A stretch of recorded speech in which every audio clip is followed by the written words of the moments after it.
শুভ সকাল।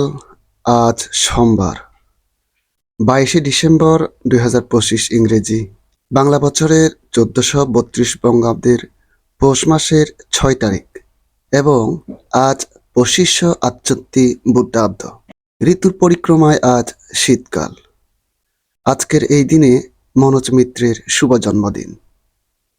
তিনি ছিলেন বাংলা নাট্যকার, অভিনেতা, পরিচালক ও নাট্যলেখক, যিনি বাংলা থিয়েটার ও চলচ্চিত্রে বিশেষ অবদান রেখেছেন। এবং আজকের এই দিনে শ্রীনিবাস রামানুজনের শুভ জন্মদিন। রামানুজন প্রায় কোনো আনুষ্ঠানিক উচ্চশিক্ষা ছাড়াই অত্যন্ত জটিল গাণিতিক সূত্র আবিষ্কার করেন। তার কাজ আজও আধুনিক গণিত ও পদার্থবিজ্ঞানে ব্যবহৃত হচ্ছে। নিজেই নিজের আশ্রয় হও, অন্য কেউ তোমাকে মুক্তি দিতে পারবে না। বাণীতে গৌতম বুদ্ধ। দিনটি সকলের জন্য শুভ হোক, এই কামনা রইল।